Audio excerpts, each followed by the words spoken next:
Guys, I want to start this video from the front lines review because Ukraine has the successful counterattack in Srebrenik forest. I know that the Azov regiment is fighting out there. And after all, it's been a while since we saw Ukraine taking the ground on the front lines, usually Russia scrolling but occupying the territories of Ukraine. However, here we see the Ukrainian advancement. Ukraine sent more reinforcements, so the Ukrainian counterattack happened from this side, so yesterday and today. Awesome, fantastic news, which might boost morale for Ukrainian army in general. We have also good news from the front lines near Novoselivka, Persia.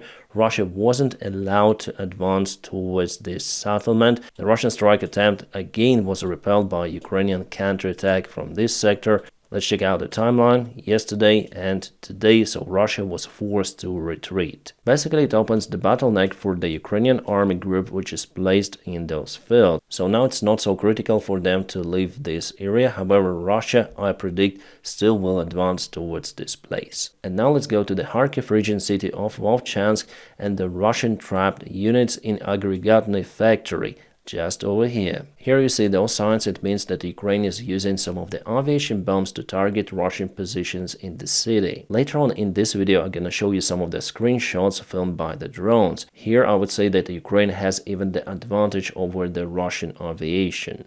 And now from the Russian side, we know the exact figure of how many of the Russian infantry soldiers are trapped in the factory. At first I thought that there could be not more than 100 soldiers, but actually there are 400 soldiers, quite a lot. Well, we understand that with the constant Russian mid-wave attacks, they lose more per day, but 400 soldiers trapped, it's still a lot for the Russian army, and Ukraine was able to cut them out from supplies, and the only way for the Russian group to receive supplies is by using drones. And it seems like Ukraine already cut that connection by installing the electronic warfare, so no drones are flying to supply Russians any longer. And the factory, well, I wouldn't say it's big, but still there are some of the basements and underground rooms that Russian soldiers are using to hide. Well, I predict that this group will surrender in the nearby future in a couple of days or maybe in 3 days because the pressure on them is too much. It's very high because Ukraine just demolishes the area. So this is the Vovchansk city today. Ukraine continued to use aviation bombs, as I said to you, and we have the confirmation just on this video. Guys, the full video is available on my Telegram channel. You may check it out in the video description just below. I just cannot share all the images on YouTube because this platform is kind of restricted for that imagery. And here we see the factory itself. It's relatively big, I would say. I thought it's much smaller. Here's the river, so everything is on the map. The north is over there, so there's the south, and if you look at the map, you look like this. I just hope it's understandable, and this way has been cut.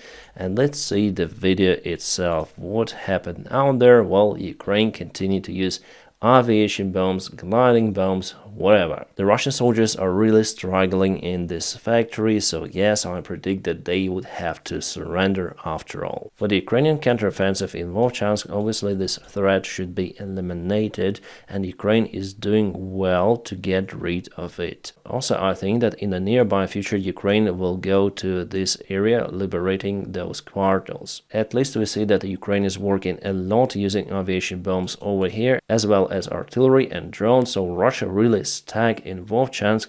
Not stuck, they even retreat. And more awesome news are coming from the front lines, also from the Kharkiv region.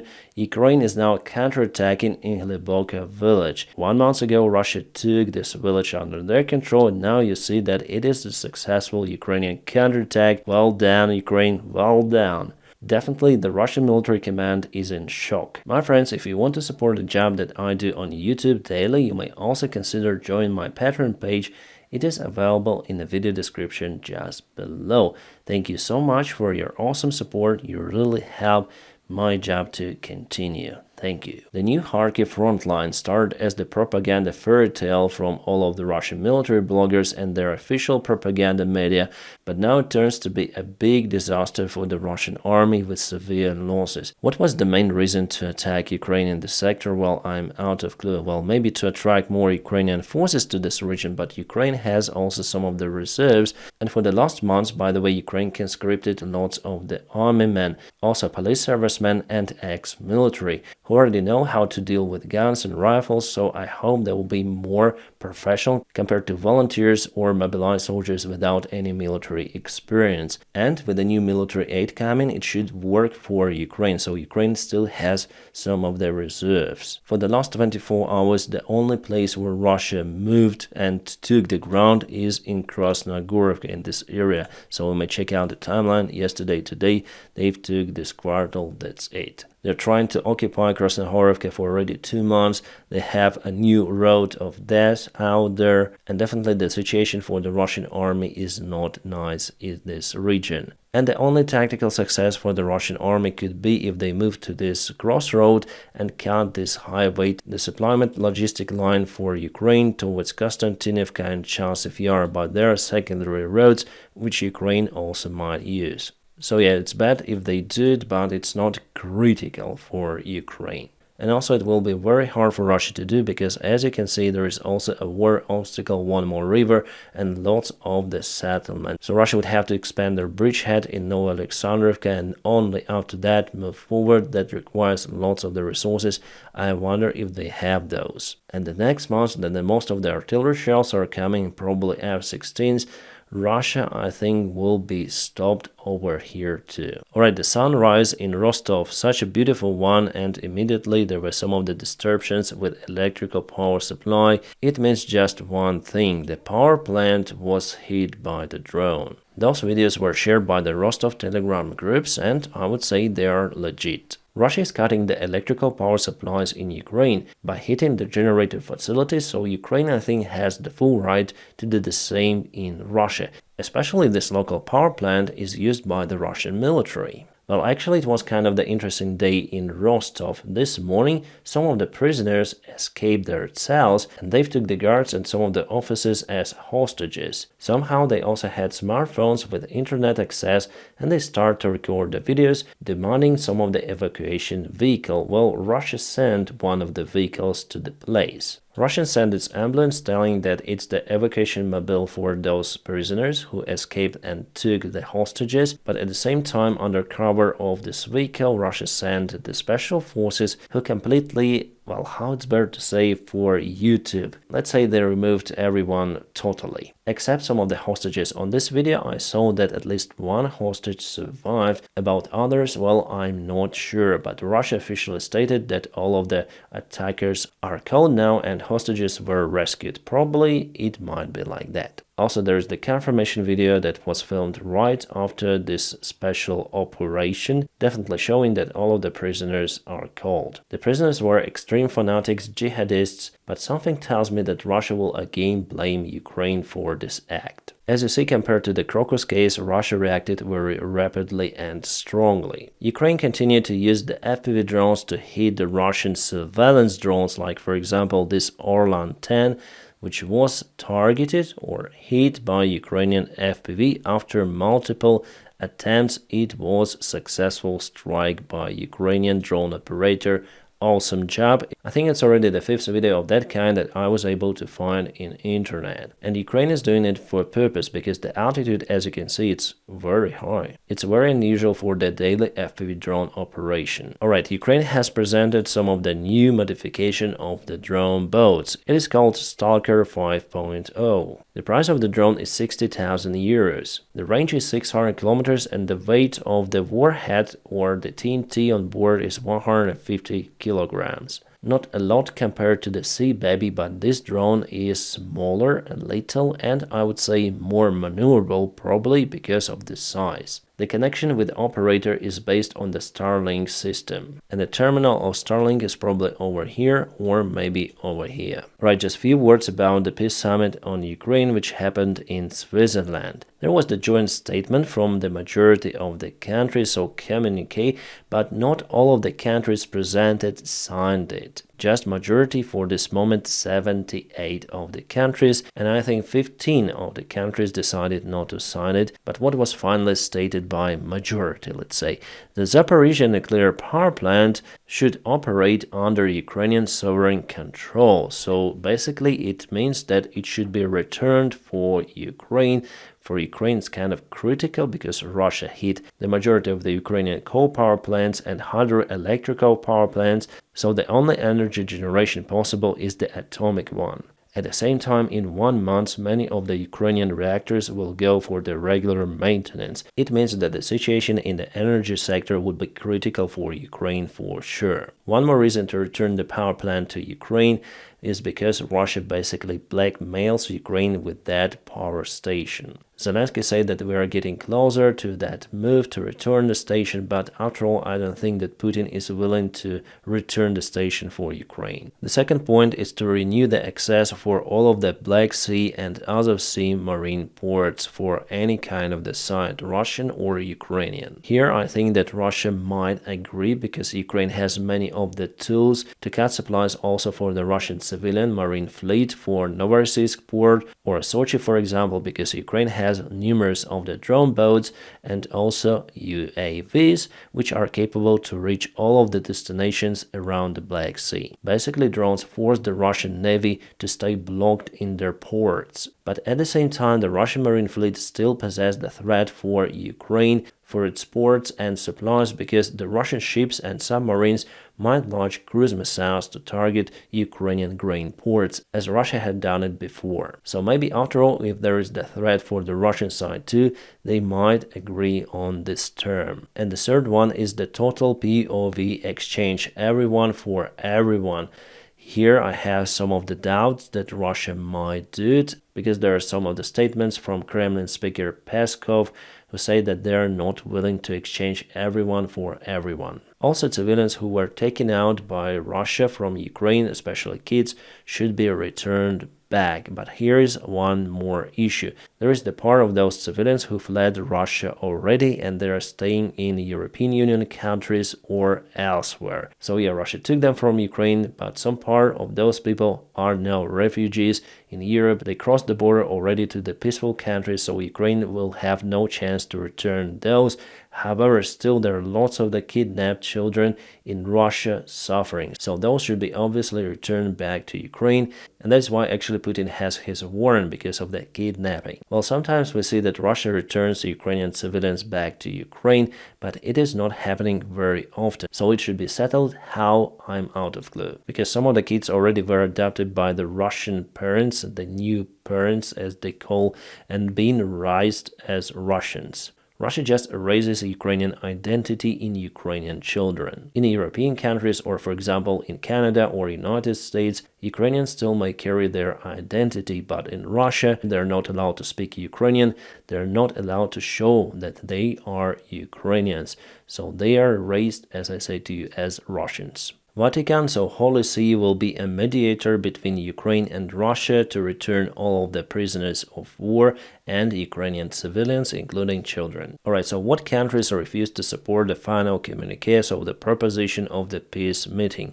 India, Brazil, Saudi Arabia, Mexico, Indonesia, South Africa, Thailand, and the United Arab Emirates. Plus, later on, Iraq and Jordan cancelled their signature under the final version of the document. But a good thing that Hungary and Slovak Republic also supported the deal. Also Serbia and, miraculously, Qatar. Well, even though countries like India, Brazil and Saudi Arabia didn't sign the document, but they participated this summit. It tells a lot about the importance of this summit, and we know that China behind the curtains asked those countries not to participate in it. But finally, it appears that China itself was isolated by many of the countries, including the Global South countries. It looks like that for those countries, the interest in West is more important than the interest in China. Even though China is kind of powerful right now, but still it is unable to dictate its will, even in its region of influence. And Sullivan says that China doesn't participate in a peace summit because of Putin's request. Well, actually it's not like that. Basically, China is not listening to Russia. Russia is slaved to China, totally dependent on China, on the yuan currency, especially after West applied new sanctions on Russian economy. Those sanctions are probably one of the most strict applied on Russia, and also, by the way, on Chinese companies which supply some of the components to the Russian army. army. China openly says that it doesn't support the Russian army, but we know that they do it. Remember that around half a year ago, the same Jake Sullivan said that China should stop their supplements to the Russian army and their support of the Russian regime. Otherwise, the United States of America is able to cut that supply line, and it seems like it is true. They're capable. At that time, China's officials didn't believe it, and they start to blame West again. But it is happening. The sanctions were implemented on Chinese companies. It's a huge step forward to cut resources for the Russian army. So in general, I find the peace summit quite positive for Ukraine and for the Western world. I thought that finally it could be useless, but here we see the consolidation of the countries, and even without the peace consensus with Russia, we see that West is united over Ukraine. Plus, some of the other countries could join. Alright, the video is kind of the bad quality, but anyways, let's listen to Donald Trump and his opinion about Zelensky. Every time he comes to our country, he walks away with $60 billion. And I like him. You know, on the impeachment hoax #1, he was very good. He said, no, the president didn't threaten me at all. He could have been a grandstander and said, I was threatened, right, Matt? He could have said, I was threatened. So I like him. But he's the greatest salesman of all time. He walks in. So now here's the beauty. He just left 4 days ago with $60 billion, and he gets home and he announces that he needs another $60 billion, else it never ends. It never ends. I will have that settled prior to taking the White House as president-elect. I will have that. So again, we listen to the same narrative of Donald Trump that he might settle the war in Ukraine. At the same time, calling Zelensky a greatest salesman possible who always begs for money, from what I understood. Well, you need to be absolutely ridiculously not in the topic to speak like that. At first, the most of the funds are staying in the United States itself. They're just invested into the military production of the United States to develop military units, artillery shells, and other weaponry, which later on is sent to Ukraine. With all of my personal attitude towards Zelensky himself, and yeah, I have the right for it, but anyways, Zelensky is not asking the funds for himself. He is asking the funds from our international partners worldwide to support the Ukrainian military. That is how it works. He is basically the highest Ukrainian official who might go and ask for it. And I think that it is the interest of the United States of America to support the funds or military aid to Ukraine. Otherwise, there is a great chance that the United States of America will have to supply their own army fighting against the Russian one. That's what actually Mike Johnson, the Speaker of the House, said. He afraid for his own son fighting against the Russian army. And now Donald Trump says that it's all about the money, he's just a salesman. He also added, it never ends. Yes, if you are not applying sanctions, enough sanctions on Russia for its economy just to stop, it might never end. But you should support Ukraine even more, not just $60 billion, but more. Plus sanctions, get everything for Russia, do what you can.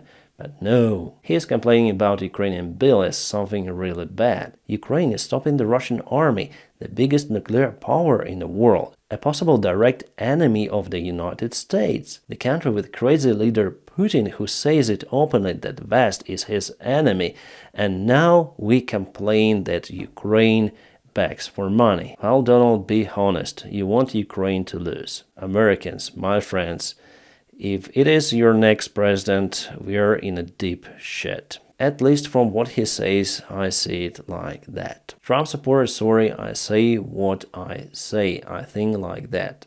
And if you want me to stay out of the United States politics, because sometimes I read those kind of the comments, well, United States politics touches Ukraine a lot. That is why I'll continue to speak about the United States politics, and I'll do everything to help Ukraine. Not Zelensky, not the Ukrainian government, but Ukraine. Those $60 billion are not for Zelensky. Again, not for Zelensky. It's for Ukrainian people, Ukrainian army, our soldiers, our guys who protect the country. MAGA and Trump did everything they could to block the support for Ukraine for a very long time since the last autumn. And because of Trump, personally. And because of the MAGA group, Ukraine is now struggling on the front lines because the logistics takes time. So Ukraine should have obtained all the necessary tools this spring, but instead we're gonna obtain everything this autumn. But on the other hand, Russia has kind of the robust allies in it, like Iran and North Korea. The North Korea alone supplied 5 million artillery shells to Russia, and they are not complaining about billions of dollars or something like that. And Donald Trump is sure that he is able to negotiate between Zelensky, Putin, whatever. I know that guy, I know this guy, I like that guy. All of that is just blah, blah, blah for public. Putin is not willing to stop until he gets Ukraine under his control by implementing his own puppet government or something like that. Zelensky, by the way, already told that Trump might do that stuff, blocking all of the military support for Ukraine and asking many of the other allies to stop supporting Ukraine with weaponry. Trump might try to force Ukraine to sign some sort of the peace agreement with Russia, which would be absolutely not profitable for Ukraine. And after some period of time, quite a short term, Russia will strike Ukraine again. And Trump would look like a fool. By the way, there are going to be debates between Donald Trump and Joe Biden, quite strict debates, because all the candidates should speak without drafts, so without the previously written text. They will stay at the same podium, but it's usual. I like the thing that during the speech, only the candidate who is speaking at the moment will have the microphone turned on. Awesome. So only a pen, a notebook, and a bottle of water will be provided to candidates. Sadly, but there will be no spectators in the hall. Debates will last 90 minutes with 2 commercial breaks. At the same time, Donald Trump demands Biden to undergo a special drug test before the event. It reminds me of a Ukrainian presidential campaign back in 2019 between Zelensky and Poroshenko. Then Poroshenko demanded Zelensky to take a drug test also before debates. The same political stuff elsewhere. And guys, probably I'll make a live stream of this event because it's very important. It might touch Ukraine and your country too, wherever you are, because America is very powerful. I just don't know if I should make it on this channel or on my alternate channel with not many subscribers, so I'll see. Probably on this one is better because we might cover the wider audience. Honestly, my American friends, I would like not to take care about your president. Like, I do not care who is really a president of Slovenia or their prime minister, wherever, but your country influences the world, so we should take care of whom you select. Yeah, after all, it's your decision, but it also influences us directly, so before voting, also think about others too. And you know, Ukraine is probably one of the most pro-American countries out there. Now, my friends, please don't forget to press your huge like to this video. By doing so, you help me a lot. And as always, I wish you all a peaceful sky wherever you are and have a great time.